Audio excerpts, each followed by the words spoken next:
Okay, hello everyone. Welcome back to Gnoll Way Home. Last part this was chapter 2 where we found Scar and he has a partner?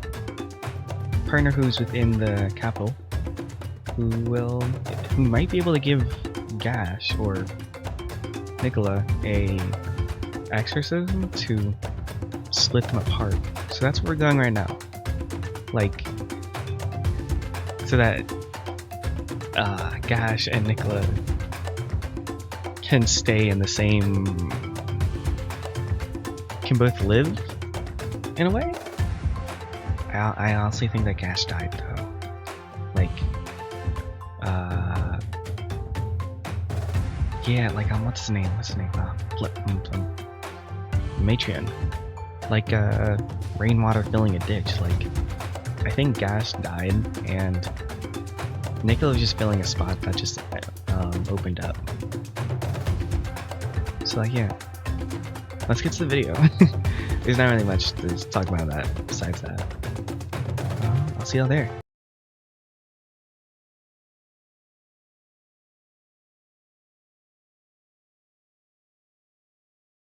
I didn't think getting exercise would require so much exercise. Scar has us march out on the track. Oh my god. Scar has us march out on the crack of dawn, naturally foregoing any long drawn out farewells by virtue of everyone wanting to immediately go right back to sleep after. The pace he sets for us is grueling compared to the brisk afternoon stroll we took with Opa on the way here. Fav's little legs have to put in twice the effort to keep up, but he seems determined. Meanwhile, I'm here with a big belly full of soup and regret. Stinky finds opportunity to misread my discomfort as anxiety about the path before us and decides to soothe me with spooky stories about the Wombwood. So there's this bandit fella, right? Big bad wolf, huge cock. Is this relevant? Always. Anyway, he's on the run from the Imperial Militia. Probably did some very cool crimes. And he's the last of his crew. Rest all got wiped out.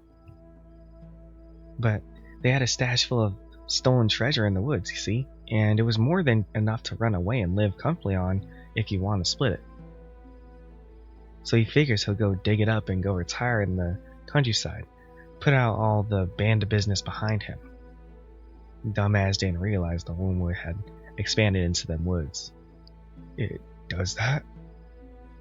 Yep. Place grows like mold on bread. Except more purpler. So anyways, he heads into the forest. But don't realize nothing's wrong until he wakes up to find his clothes crawling on his back.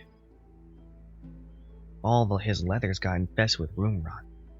They started returning purple and slimy and crawling around on him with thousands of prickly little legs. Now he's heard stories of the Wombwood, of course. Everybody has, so he knows what kind of shit he stepped in. But he can live without his clothes. He can buy the finest silks and shit once he gets his hands on that treasure. So he ditches his duds and keeps going.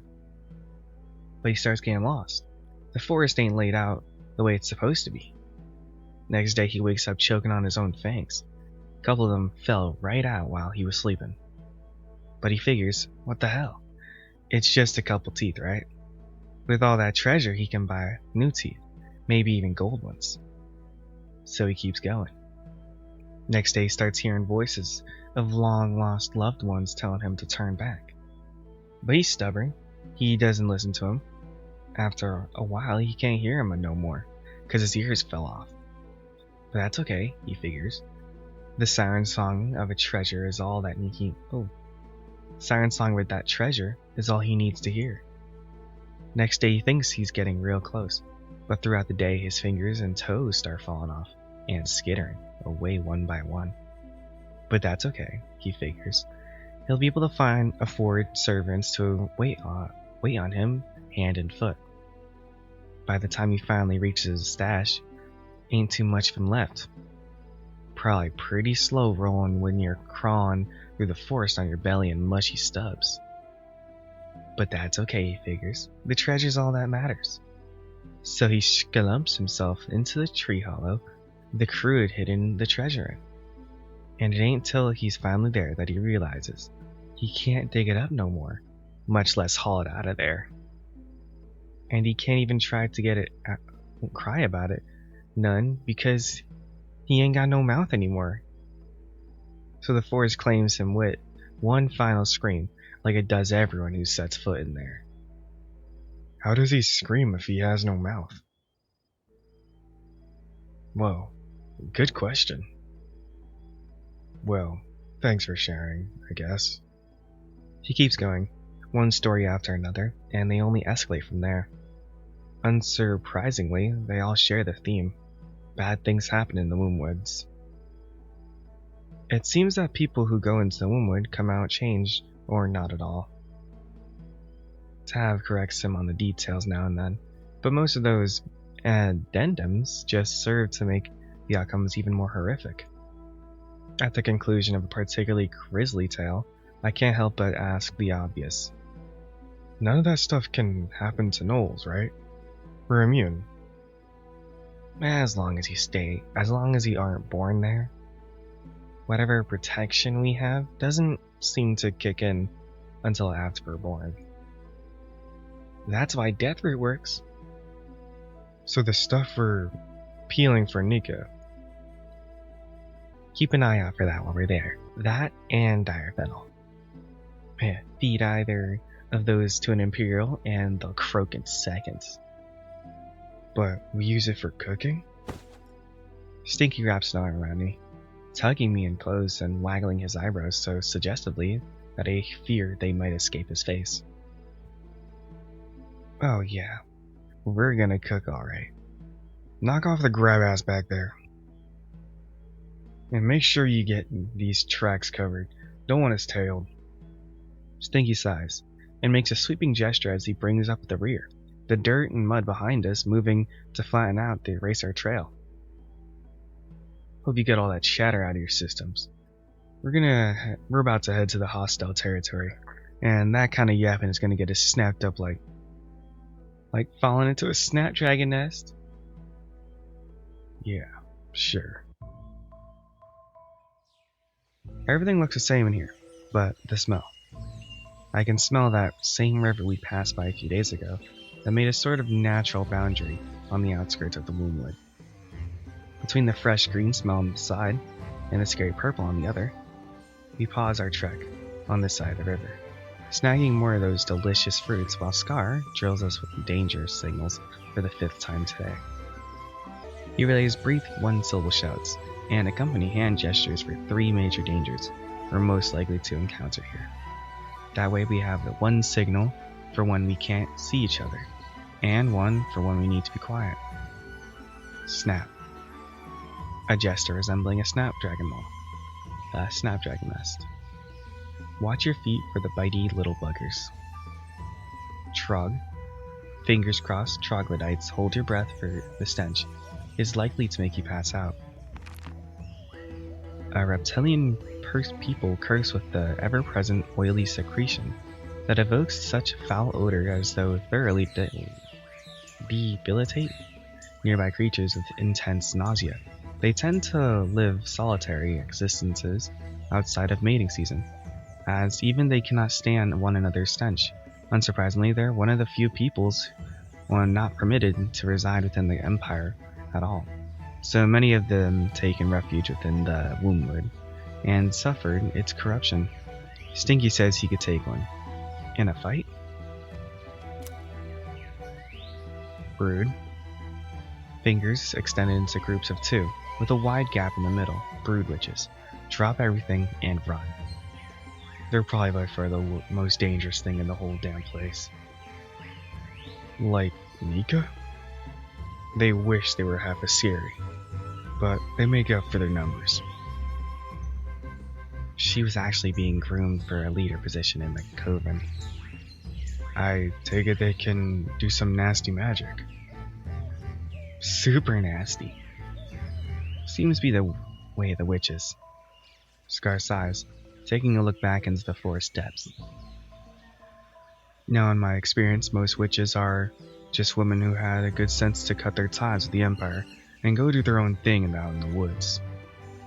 Sometimes they're women they fancied, or a whole bunch of cats. But the brood witches are a different sort. They got fed up with ways of warlords and decided to make their own little slice of the hell in the Wombwood. With the brood mother's domain at its strongest in the abyssal bowels of the forest, they breed all manner of abominations down there. And if the brood mother ain't see fit to bless you, well, then you're worth less than shit to them. That's why Nika left, innit? On account of she can't. Enough of that. What's past is past. At least let him finish. No, it's okay. Well, after we're through here, it'll be smooth sailing through the Empire, right? Hardly. The Empire ain't a good place to be a Gnoll, especially if you ain't got papers. We're not well regarded there, but it's a place where enough coin can buy forgiveness for any crime. Even being born wrong. I heard some of the old warlords did that, right?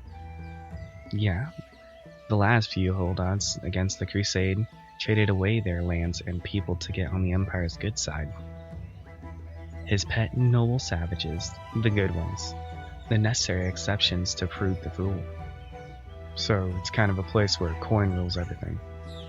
Yep. And the rich ain't too keen to share. Wealthy only trickles down in wealthier blood. You used to be good at that. I used to be good at a lot of things. Yeah. Tav forges on ahead, past us, making his way to the violet side of the river. He seems to be so certain about where he's going. I'd be so lost without him. All of them, really. How can they just all leave the comfort of their homes so readily? How did I convince them to trek halfway across the world for something that might not even work? I already miss soup. Our expedition comes to a pause in one of the greener trickets on this side of the river, revealing a decrepit set of ruins, long since lost to the forest's embrace. Tav looks shocked to see it. Not this shit again. Look, we have to engage on its terms. What is it? Oh, them brood mother's markings, ain't they? Tav snatches a journal back from me to consult. Things that get lost here should stay lost. They're better off forgotten. It chose to appear before us, so we should use its opportunity here. He recounts on an entry about the Vanishing Stones, a shrine to the broodmother that appears before travelers of the Wombwood. A type of shrine devoted to the broodmother that seems to have moved from place to place within the Wombwood. They can be used as a site of arguery to divine omens. That's omens, right? Divine omens for fates tied to the Wombwood itself, and can also be used for many of broodmother's sacrificial rites. I think it looked at me. I don't want to go home. It does look like it has 2 eyes, or 3 eyes, and a face, and a mouth.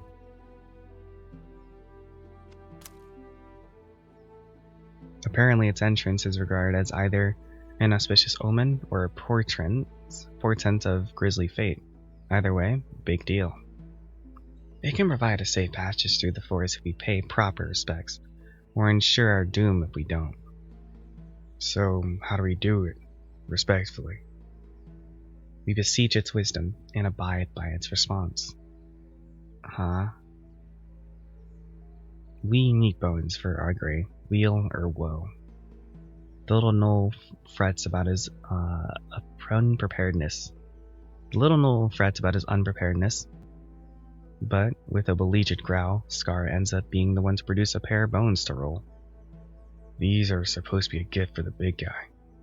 Aw. So don't leave them here as an offering or nothing. Bring them back when you're done. Aren't you gonna leave me out of it? He marches off solemnly, refusing to engage with the mysticism of this place. Yeah, he doesn't seem like the pious type. I guess you could say he's agnostic.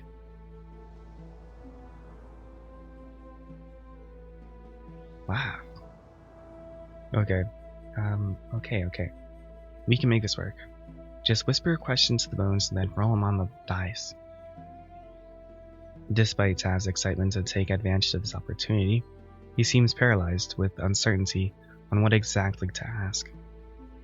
Just one question? One each, no discussion before or after.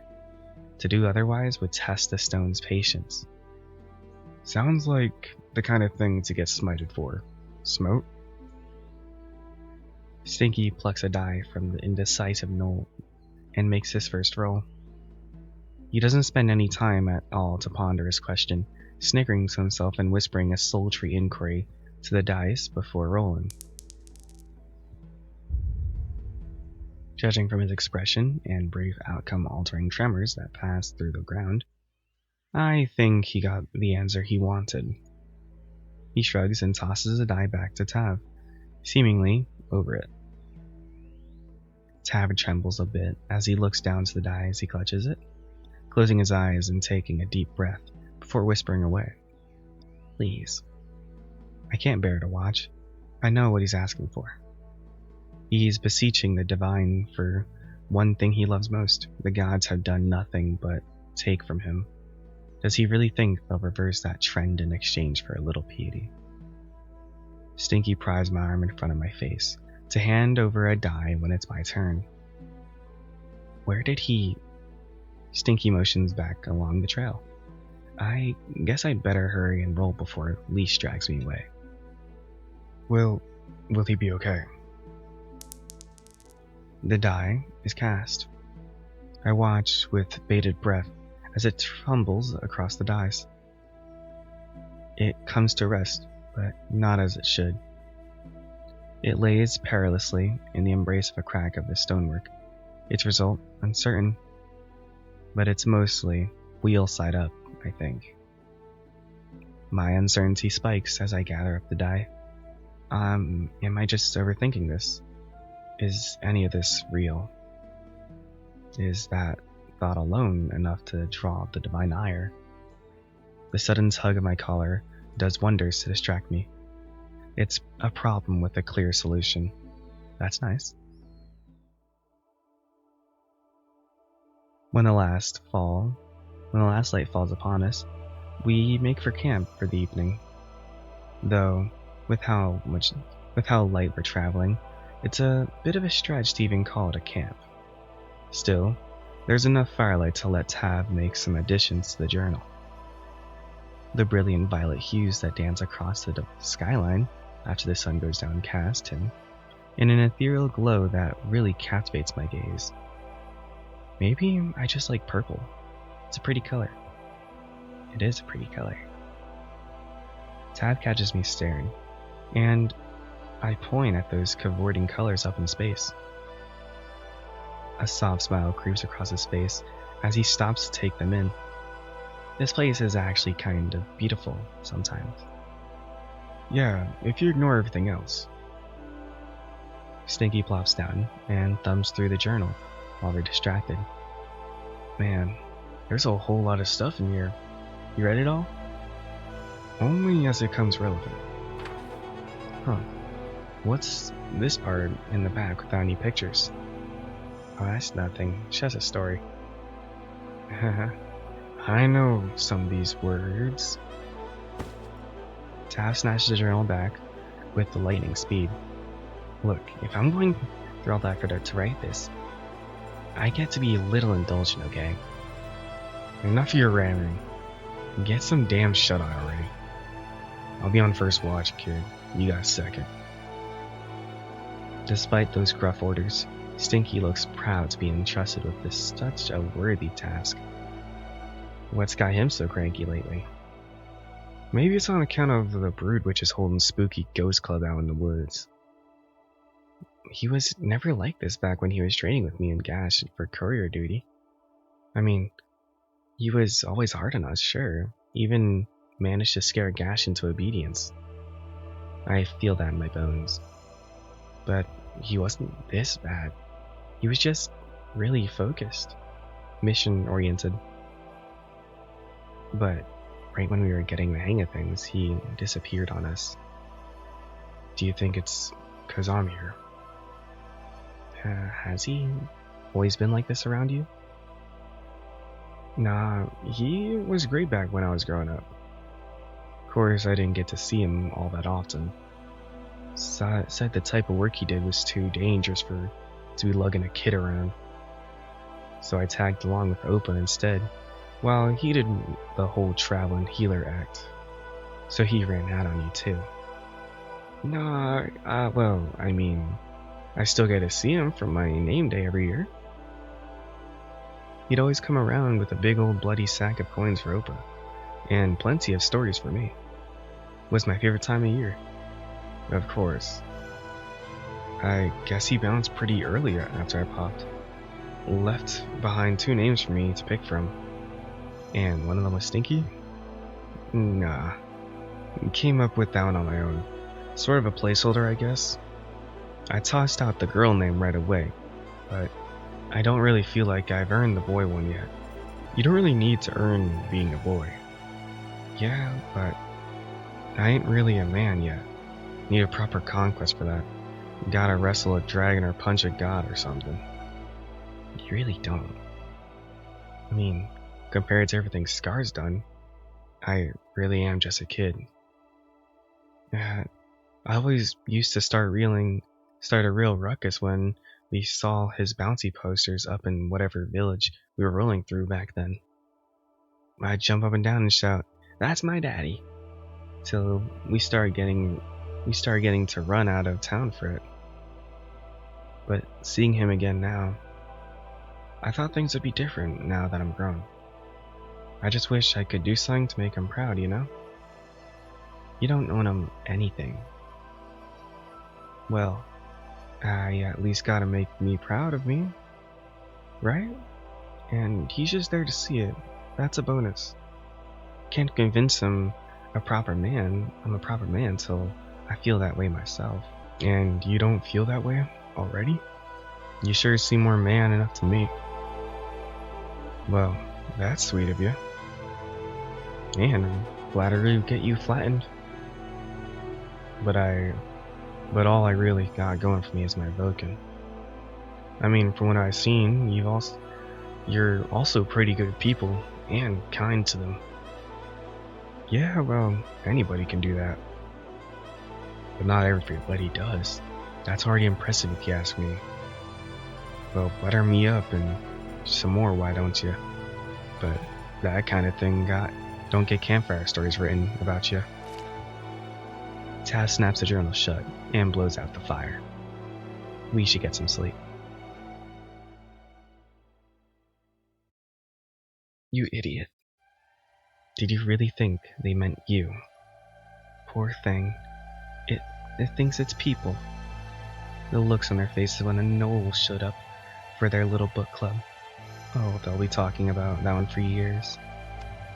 What's this say? Down Street Book Club? The Enigma of Self? On the Nature of Memory and Identity by Duke, Fist, and Downtulus. Half Dusk on the Ides of Frostfall. 109, Down Street Suite 2. All are welcome. Oh. Is that where Gash went? That's cute. Or Tav. Oh, that's one of the two, I guess. Oh, they'll be talking about that one for years. You don't belong here. You're too slow. Too stupid. They were just waiting for you to fall. Go back to the garbage heap you found that book in. Back to the trash-strewn alley their flyer blew into. Back where you belong. At least here, you have him. His scent calms you. He's left out a plate of cheese for Toymaker. A god presiding over the domain of merriment, whose followers strive to bring cheer and comfort to others. I could find little historical accounts that would suggest what period of time he reigned, but it's likely his tenure as a god was short, given that his domain is only celebrated one night a year.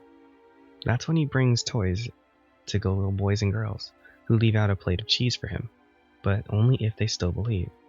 Why wouldn't you? The toys are evidence enough. Santa Claus. what other stuff we have? I guess I didn't read Tide Lord yet. The god of the abyssal depths of the seas, holding domain over all bodies of water and aquatic beasts. He often sees worship in many coastal fishing villages, who pray to him to ensure calm weather for travel and bountiful hauls. I used to work with a shark fellow that prayed the Tide Lord would come and drown the Empire. Still waiting. Good lord. We're gonna have like 2 pages soon. I think the jolly god doesn't seem to come around often for the homeless little restals like us. But this year, this will have to do. A sackcloth mockery of a gnoll, the best of your big dumb paws could stitch together. You scarp down the rotten bits of gutter scavenged cheese and leave the toy in its place, a handwritten note tucked beneath it. It's easier to be brave when you have someone else to protect. What a shallow dribble. The best you can come up with after so long. He deserves better, but all he has is you. You curl up with him as he dreams of what Toymaker will bring. You already have what you want most in this world. You pray to the gods that the two of you will never part. The wilted bird song of the Wombwood tears me from that dream. The gentle warmth of Tav curled up in my arms feels so right. It breaks my heart to gently peel free from him, especially with those tears straining his cheeks. This has become somewhat of a routine in the days since we left Shattered Tusk. A little peek into Gash's life, a cold reminder of as reality sets in, a full bladder demanding to be unleashed. How many more mornings remain? How long do I get to stay with them? And how is it that I march so calmly towards our inevitable parting? I remind myself to focus on problems that I have immediate, actionable solutions. Like full bladders.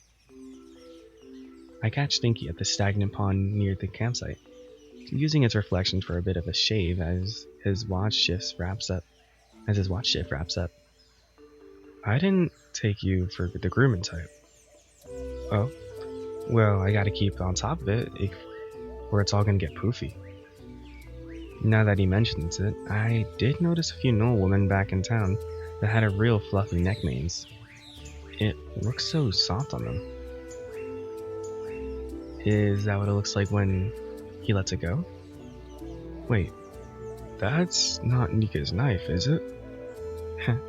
If she'd let me anybody take her flesh. As if she'd let anybody take her flesh carver. That thing's bloodthirsty. Might be handy if we run into people. Don't need a knife for that when you got my Boken. Is that good in a fight? Probably. Never tried before. These guys always settle things first. He smirks and flexes for me.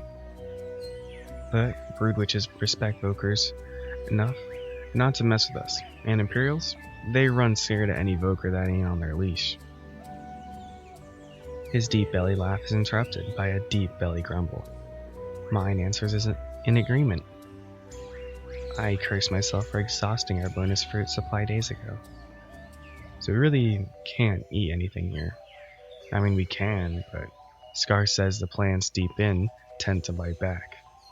A Gnoll's gut spends doom for even the craftiest of parasites. But the line between plant and critter is starting to get real blurry this far in. Never know which tree got eyes. Keep it together. So, it's dirt for dinner till we hit the other side. I'm starting to hate dirt. I can make it mud-free if you prefer. That's not better. Oh wow, you're gonna... What a suggestion. Wrap it up. We move in 5. Too damn cold to be sitting around doing nothing. Stinky snickers as the old Gnoll stomps back towards camp. He never could handle the cold. That's how him and Opa met, you know. Dug him out of a blizzard and had to warm him up with his body to keep him from freezing to death. Is he cold-blooded? Oh. You should probably know that.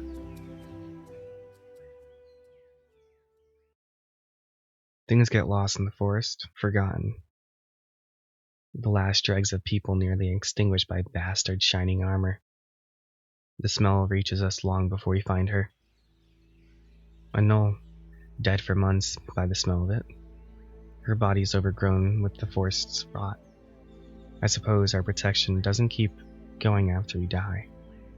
Tab kneels down to examine their piercings. Dawnbringer. Find some dry brush and we'll start a fire. Dawnbringer, creator of light and flame, whose domain is the visible in the sky above as the sun. She often saw worship as a bringer of cleansing flame to scour evil from the land, but like many other faiths, her followers have been steadily converting to worship the Empire in recent generations.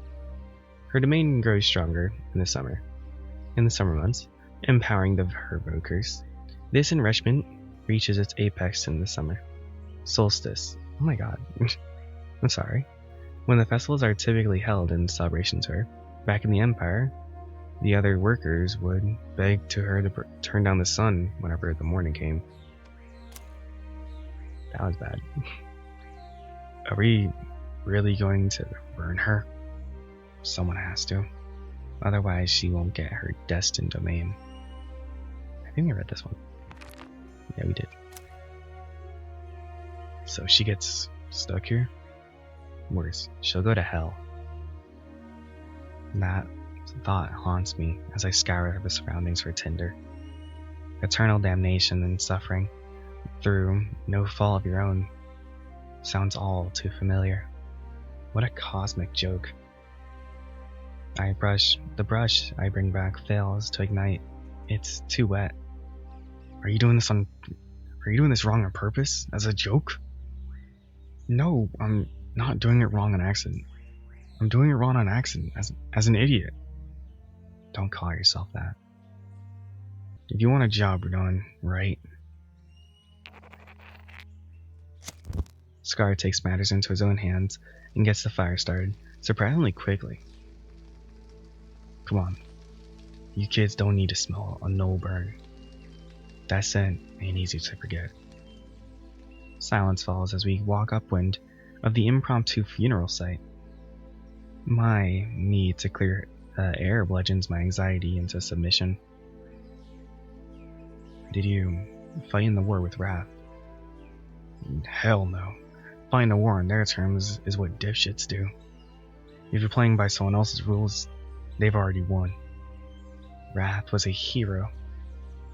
Heroes are the first ones to die. They hold the line.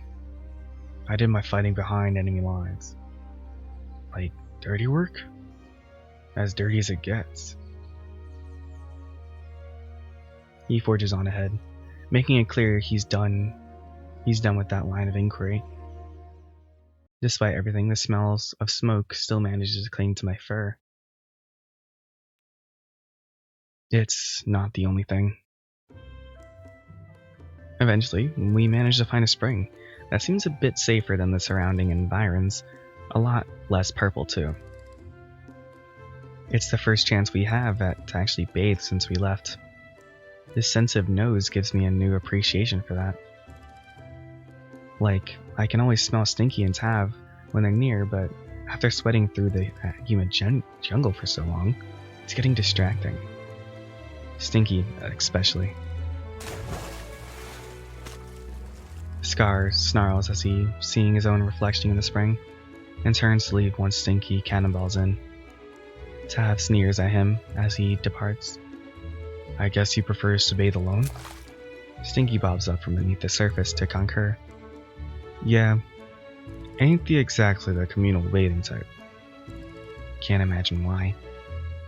Says he don't got any way to account on his ring. The ring.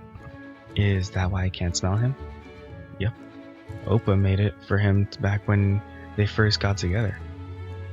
Ain't never seen him without it. Or smelled him without it, for that matter. That feels a bit lonely. The way you guys smell feels important. Yeah, I guess. It's better for sneaking around. As Stinky sets in for a nice, luxurious soak, I realize no amount of water will fix him. He's just like that. If anything, the water gets him instead. Once Tav settles in, I notice him eyeing some flowers growing alongside the pond's edge. Want me to dig those up? No, I don't need them anymore. Besides, we shouldn't be disturbing the plants this far in. Oh yeah, they might be brewed with spies. Okay, yes, it's paranoid, but that's the kind of weird this place runs on. I smirk down at him, and he crumples a bit beneath my gaze. Turn around. Huh? Why? So I can wash your back. Gash can't reach, and I don't think demons can come double jointed. Fair. Don't want Gash coming back to moss growing on him. Or barnacles. Do they have barnacles here? Probably. A shiver runs down my spine as Tav combs his claws through my fur. This feels nice, tender, familiar. You boys want some alone time? Ooh. Oh shit, I'm at full mast. Tav peeks around after Stinky's comment and quickly realizes how my body is reacting to his touch. You can take it from here. Stinky laughs, hard enough to send ripples through the entire pond as Tav dashes off to go get dressed. Well, come on, big guy. Happens all the time with boys your age. Great. I should probably go before my collar drags me out. Bummer. The cold nips at me, only briefly before I shake off the water clinging to my fur. I can already smell the wet gnoll scent setting in on my way back to the tree we'd hung our clothes on. But when I reach it, the air grows thick. The wind cackles. The purple creeps down from above. The tree begins to twist and bend, its branches audibly snapping as it contorts and fold in on themselves. The knothole in its center yawns open with unsettling ferocity as our clothes begin to tumble down into it. It's eating them. I have...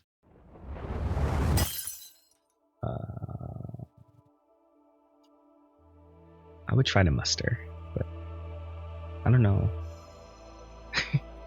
What would be the point of cowering here? Would there be anything? I would certainly try, but I feel like I would eventually succumb to it and just cower. Should we muster or cower? Eeny, meeny, miny, oh. There's tech reds too. Wow, I'm go. Give them back. My strength beyond my ken surges through me as my body leaps forward. I grip the tree's hole and force it open while tugging at the garments and it's devouring. The bark is disgustingly slick and pliable in my paws. Help! Within seconds, the others rush over. Scar's shoulder checks the tree, and it's wailing in agony. This seems to break its grip on my clothes, but that just sends me tumbling backwards to bowl over Tav. Get off me! He huffs and storms off, blushing just as brightly as before. Heh, thanks for the rescue, bud. We're really gonna need these once we hit the Empire lands. Yeah. Looking down over my hard-won garments, I can see the touch of the forest has already started to creep in. Even in this place, that seems so safe just moments ago. I'd hate to see what it does to people who don't share our immunity.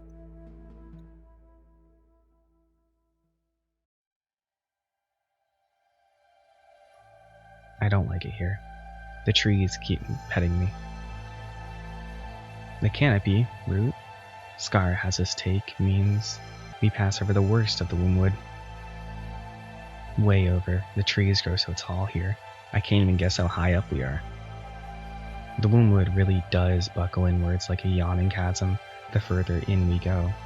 I shudder to imagine the horrors that cavort in the dark, so far beneath us. But up here, upon branches, the corruption feels more distant. There's barely even any purple. Air sure is fresh up here, so fresh. Scar glowers at him. Come on, he wants to reach the other side before sundown. I can't imagine camping up here is a good idea. Stinky seems intent on filling the dead air with whatever comes to mind, jokes, stories, song. Pipe down, kid. We're still in the Brood Witch territory. Wow, Scar's so small. Actually, I'm not sure if Scar's small. They're just probably large. Stinky makes an exaggerated lip-sipping motion, but keeps humming. I notice he's shaking a bit. Well, quite a lot, actually. You doing okay, bud? Great. I've just, never been so far from the ground before. Oh yeah, heights can be scary. I mean, cliffs are one thing, but I can't feel the earth at all up here. It's like my feet have blindfolds on. Just lean on me, you'll be okay. Man, I feel useless right now. You're not. I mean, I can't even evoke up here. I guess I'm just me now. We'll be back down before you know it. Yeah, you're right. Hey, don't worry about me. I can handle this. I just need to man up and tough it out. We'll handle it together. Scar ends up pushing his way past Tav. Taking point, you take 5. I don't need 5. Look, path gets tricky up ahead. Needs a keen eye. I know, we've taken this path more times than you by now. Scar fails to respond. Tav growls. A storm is brewing. I can feel it in my gut. Nausea begins to bubble up. Look at me when I'm talking to you. Only got one eye, kid, and it ain't for looking behind me. You know, you're a real piece of work, Scar. Tension hangs in the air as the storm surges. Scar maintains a silence. I'm starting to feel dizzy. Nothing to say, huh? It's like you're not even there. No response, but Tav can't just stop picking it at the wound. Oh, sorry. Being a deadbeat dad must be so awkward for you. Tav. Look, Stinky's way too nice to tell you, but you're a terrible father. Lightning strikes, my ears are ringing. Holy shit, Tav. And yet he still looks up to you. Gods know why. Well, there's the problem right there. He can be anything he wants, and it's my footsteps he's trying to follow. Kid could be reaching for the stars, not rolling in the dirt. You don't fucking get it, don't you? Anything is better than someone who isn't there. Do you have any idea what it's like? Growing up not knowing where your parents are? Wondering every day if they're even still alive?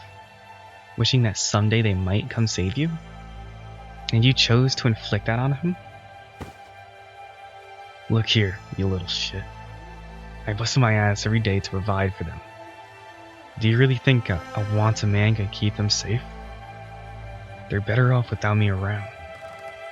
The best thing I could be for them was gone. No, I know where you are. He falls. After a thump, and the scratching of claws against the bark, he plummets away into the dark expanse below. That's all it takes, though, to alert them. All at once, dozens of unruly vines unfold from around the branch and tread upon, lashing out and nipping at her heels. One wraps around my foot, and the world turns upside down. I fall.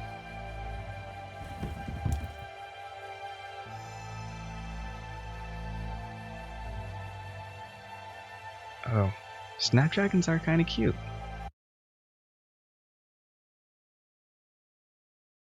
I'm an idiot. They were just waiting for you to fall. Time stands still. My body falls to the damp. The bitter chill overtakes me, but then grows warm. Pressure around my limbs, around my throat, dragging. The smell of strange, intoxicating aromas. Soft muttering, laughing. So it turns out, demons have very normal wieners. Who'd have thought that? My eyes shoot open. I try to push myself up, but my body won't move. Whoa, shit, he's alive. You good, bud? After I fall like that, I doubt he can even move. Yeah, about that. I feel two pairs of paws dragging me back to prop up against my rough stone. One of them feels absurdly large. We appear to be in some kind of cave, filled with all manner of glowing fungal growths. Stinky stands before me, wiping his brow in relief. From exertion, it's hard to tell. At his side is a green-haired gnoll I've never seen before. He smells spicy, herbal, cavalcaded exotic plants with one of the particulars standing out above the others to tie them all together. Cilantro. Sion of the Weepwalla Knolls, and a potent green thumb, Voker. Chosen by Earth Mother, Cilantro serves as his clan's caretaker and custodian down in the bowels of the Wombwood. We picked up seeds from him a few times on our route, but we've yet to convince him to leave with us. He says he'll consider it once his duty is fulfilled, but who knows how long that will last. You see the size of his embappers? Colds could slap the stink out of a trog with those.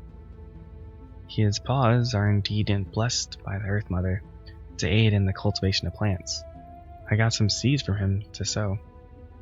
To sow? Cute little guy. How you feeling, Nicola? Alive? That's great. That's a great place to start. All uphill from here. Where are we? The Wombwood. We fell straight to the bottom. We should be meat moss right now. It's a miracle you fell right into that mud bog. I didn't think it was there. Where's Tav? Neither has an immediate answer for me. Probably looking for us right now. I'm sure they'll find us soon. I bet they're probably burying the hatchet and they'll be the best of friends by the time they get here. Please tell me you didn't jump on purpose to give them some alone time. Damn, that's actually a good idea. We could move him to the village if we had a stretcher, but... There's a village down here? Bird witches? No, thank the mother. They leave us alone nowadays since the curse took root. Curse? Don't worry, it's not contagious. It's just... You're probably better off not seeing what's left of them. This does not instill confidence. That faint sound of distant weeping sweeps through the forest before echoing into the alcove we're hidden away in. I should get going. They get a bit distressed when I'm gone too long. You should be safe here for the tonight. Most creatures avoid this place. The mushrooms are deadly as they are beautiful. Are they tasty? A bit like glass. I'll take glass over dirt. I'm sick of dirt. Anyway, I'll grow some vines tonight. And I'll get a stretcher woven up by morning. Oh, you got a little... Cilantro notices a tiny sprout emerging from beneath his bandages, and swiftly nips it in the bud. Thanks. They don't need to see that. And with that, he departs, leaving the two of us alone in this weird, glowing cave. I, kinda expected everyone to be hostile down here. Nah. Cilantro's good folk. Ain't never seen his kin, though. Think he's the last Weepwalla still moving. Weepwalla. A tribe of gnolls living in the depths of the Wombwood, their bloodline cursed to slowly botanize. Over time as they fall to melancholy. It seems this malady takes root before the Weepwalla are born. The very same principle is what causes the brood witches to favor this place for their cruel machinations. Okay, not gonna try. As it allows them to tinker with those yet unborn. Hate that. Cool illustration. I take it the curse is pretty bad. Yeah, he doesn't like to talk about it. But I'm an expert at prying. I believe you. Some kind of dispute between them and Brood, which has ended up calling down Broodmother's wrath on their whole bloodline. Or maybe Broodmother. Ain't sure. One of them, mommy gods, makes them prone to getting real sad. And the sadder they get, the more they start to turn into freaky tree people. Seriously? Like they're melting into the forest itself. And it gets them sadder, so it's a messy spiral. Cilantro does his best to feed and care for him, but it's a losing battle. Isn't there something we can do to help them? He says he's tried everything, and he's way smarter than me. Even Opa took a look and said all he could do is make them comfortable. That's a lot. Nah, there ain't much left of them at this point, sounds like. Hoping they'll come to settle in Shattertusk once they're gone. Could use a few green thumbs like his to liven up the place.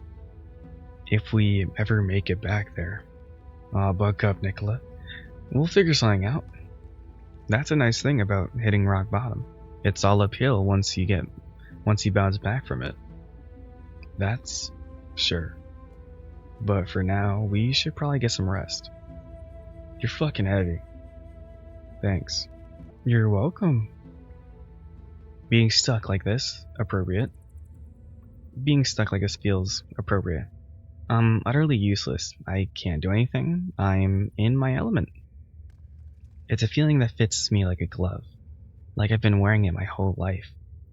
If only I could be different, better. Do you ever wish you were somebody else? Nah, I'm pretty great. I love me. It took some time to get there, but I think I got life pretty figured out now. That's so, huh? How'd you end up so enlightened? Takes a deep breath, pausing it to consider for longer than I think I've ever seen from him before. Usually, his thoughts seem to leave his mom without even checking in with his brain first. I used to be real down on myself. But once we settled down in Shattertusk, it really opened my eyes.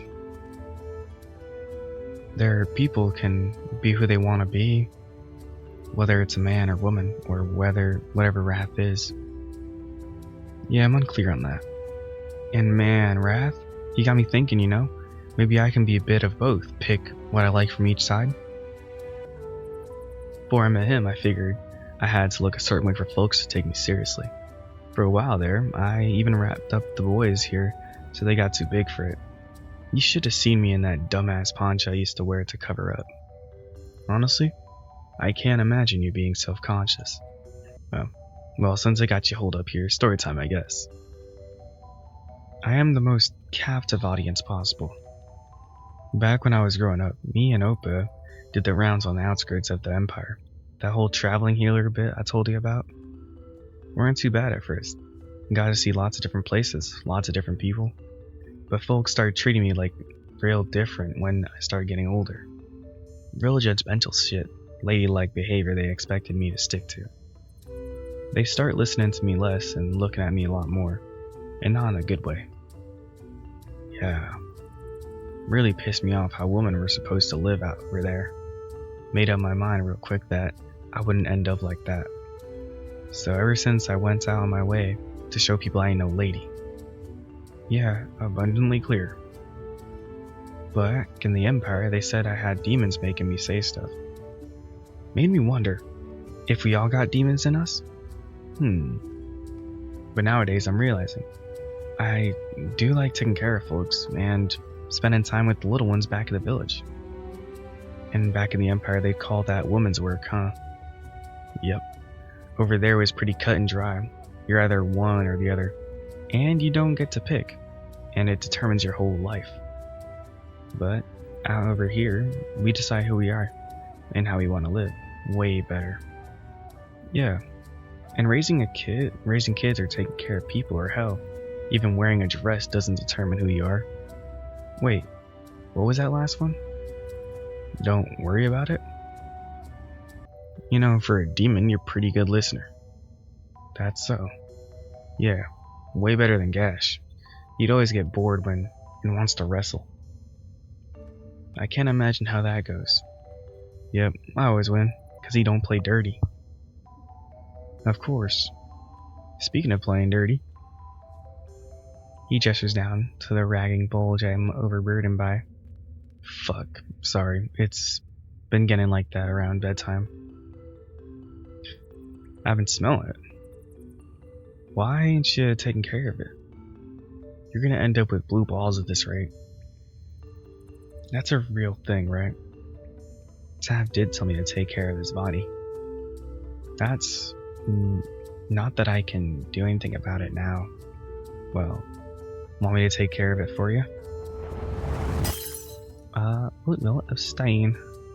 If you want to see this for yourself, you guys can. It's in the link below. Sorry, I don't think it's a good idea. No biggie. Besides, isn't there someone you forgot to ask? God? Gosh. Oh, right. Might be kind of weird for him to getting strange right now, huh? Yeah, part of me worries he might be watching and listening, trapped in a waking nightmare but unable to scream. Yeah, that. Reminds me of a guy Opa treated back when we was doing the traveling healer thing. Ate the wrong kind of scorpion or something and was locked in his own body, unable to move for years and years until Opa came along. His family had him leaned up on a rack staring at the wall, while they came back to force porridge down his gullet twice a day. Fixed his body, but his mind was gone. He'd just scream and shake until he left. Wonder how he was doing nowadays. Damn, now I'm hungry. You want some midnight mushrooms? You know what? I'm good. Eventually slumber does claim me, in a fashion. A fitful rest, more dreams. Even the good ones hurt. They're just showing me the happiness I've ruined. I drift in and out. Stinky's snoring echoes into a full chorus section thanks to the cave's stellar acoustics. At least he's warm.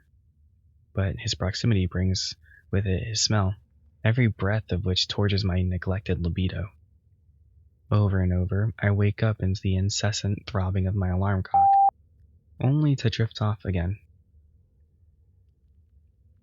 In the aperture between the delirium and dreams, I start to notice trickling sensation. It slowly climbs down my body, agonizing at its languid pace. Bleary eyes drifting open, I slowly see it come into view as it begins to mount on my stomach and travel higher. 8 hairy legs, 8 beady eyes. Sleep paralysis hits different when you're paralyzed. I think better for opening my mouth. It's too warm and inviting. I shiver through the gritted teeth. Stinky. The spider treads closer. It makes direct eye contact, and then takes another step. A power move. Stinky. It crawls over my chest, curling its mandibles as they brush against my chin. I steel myself for its embrace. Oh shit, free spider. Only for Stinky to snatch up the bugger and gobble it up in one bite. I gasp and cover my maw in horror. He swallows hard and sighs in snack bliss. Then he looks and sees the look of absolute displeasure on my face. Oops, sorry, were you gonna eat that? That poor thing. Such a cute spider, I wanted to pet it. He pauses and looks down at my paws, perplexed. I follow his gaze, then realize I can move, Tav. I scramble to my feet as fast as I can. Too fast. I stumble. Everything is so stiff. I haven't moved a muscle for the better part of a day. But with a few more tries, and Stinky's shoulder to lean on, I make to mouth of the cave. I can feel the leash growing less slack. The moment I see him, he impacts me like a punch in the gut, clinging around my waist and sobbing into my chest. Don't leave me like that ever again. Sorry, I'm an idiot. No, you're not. I am. I should have seen the signs of Tangle ahead. Instead, I was lashing out. His gaze drifts over to where Scar has Stinky pressed into a similar, smothering embrace. The whole time I thought he didn't care. Stinky squeezes his old man back tight, trying not to cry. Scar does it for him. Love you too, Dad. Well, damn, let's not get... It's too sentimental. He's having difficulty maintaining his emotional distance, with the amount of slime escaping his face. What an emotional guy! I would have never guessed from a gruff-looking feller. Says the guy still wearing that ring after all these years. Tav looks back up at me, sniffing curiously. A blush overtakes him as he recognizes the scent of my morning mood. You should, maybe take care of that? Sorry, I didn't realize you could, Everyone can. Well, there will be plenty of time for Gas to do it when he comes back. Yeah, look. Maybe? He's having trouble putting it all together. It wouldn't be so bad if you both found a way to stay. Yeah, not bad at all. It's a nice thought, but somehow I doubt it'll be that easy. We're going to have to earn our happy ending. Oh, there's more. Scar flexibly whirls into a low stance and sizes up the enemy. Oh, sick, you brought the stretcher. Don't really need it now, though. Sorry. After some brief introductions, Cilantro guides us deeper into the cave. Apparently, through the other side is the safest way to reach the edge of the Wombwood without running into them. Keep left to this passage. Stinky frames his fingers to remind himself which one is left. Once you hit the other side, you're through the worst of it, practically on the border. Tav updates the maps in his journal by mushroom light. It's almost worth taking the detour down here for a shortcut like that. Maybe not the direct route, though. There. It did take us all night to get down here safely. You haven't slept? I can handle it. Kid here's a real trooper. Whipped up a plan the moment things went south. Good thing you found us so fast. Just a matter of following the leash. For once, I'm thankful for it. Wait, never mind. Well, best of luck on your journey. I should get back home before they wake up. Don't want them to think I've abandoned them. We have our farewells, but Stinky escalates his into a nice bone-crushing goodbye. He looks like he needed that. After he's gone, we keep going along the passage he sets us on. I can't help but voice what's been gnawing at me. We should help him, right? Oh, believe me, we tried. But you can't feed him all that until it opens up. Or else we're just intruding where we're not wanted. And then he'll feel even worse for letting us down when things don't work out. Yeah, from our perspective, it sure looks like one big burden for him. But from his, who can say? He wouldn't do this if he still didn't love them. Talking about them wet blankets, Weep wallows. Them's the ones. What's their deal anyhow? An odd thing to ask considering he was one explaining the very same to me last night. Tav explains in detail before hustling to catch up with Scar and talk strategy for the road ahead. I hang back a bit to sate my curiosity with Stinky. Why'd you ask him about things you already knew? Because he'll explain stuff. Always cheers him up. Huh. Like, you ever make believe you're teaching someone stuff? Makes them feel more confident about it. I guess it does. We catch up with the others before long. So what's the plan if we run into the militia? Imperial dogs are easy to kill, but I made the big guy a promise not to.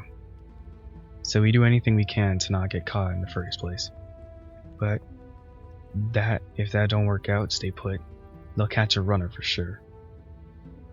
Then, well, just follow my lead. Up ahead, golden light pours in through the crack of the cave. A long, narrow crevice.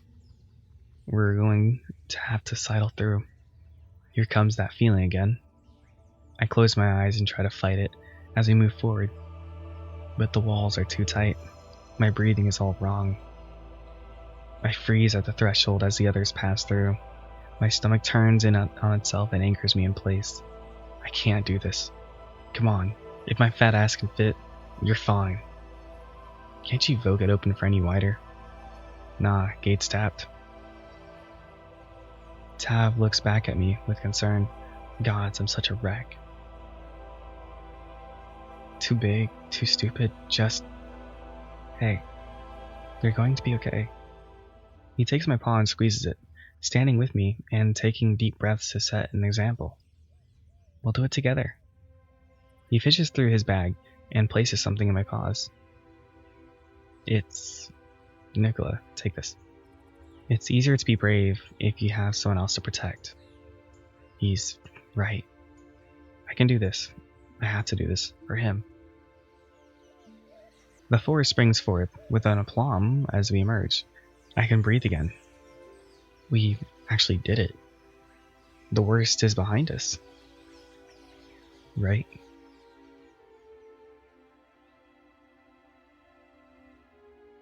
End of chapter 3.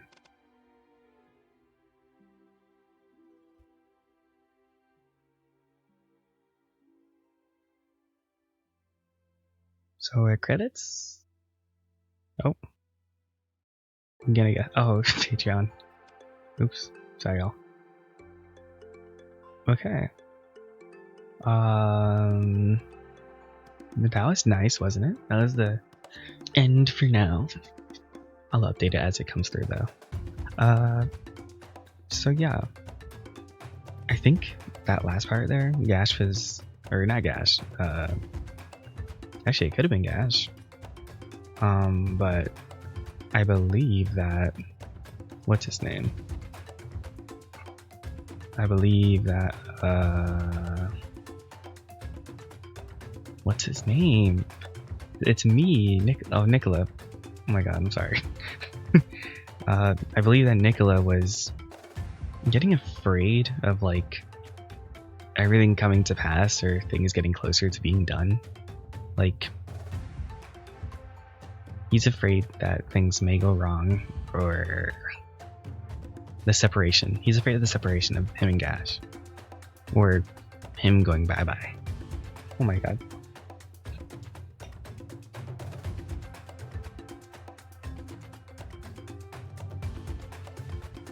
But yeah, that was him being hesitant there.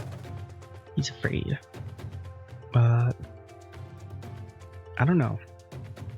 If there was a way to get rid of Gash's urges without editing or anything, I would, but no, like, it seems to be, I don't know if it's plot relevant, but they're bringing it up a lot, that it's like normal for them. So yeah. But what else is there? I need to think more as I read. It's just, I don't know. I just don't think. I like to actually know. Like, sometimes I just get wrapped in a story. Like, Amara's it just happens. So that'll be all for today. About 1 hour and 10 minutes. So yeah. If y'all like the story, you could. Actually, I will link the Patreon, and I think there's a subscribe there. I'll link whatever socials links that this story has to the creators and to support them in the, or also if you want to play the game for yourself, I'll link that down below in the description. Yeah, I will see y'all later. Have a good morning, night, day, whatever it is for y'all when you're seeing this. I love you all, and bye-bye. Have an amazing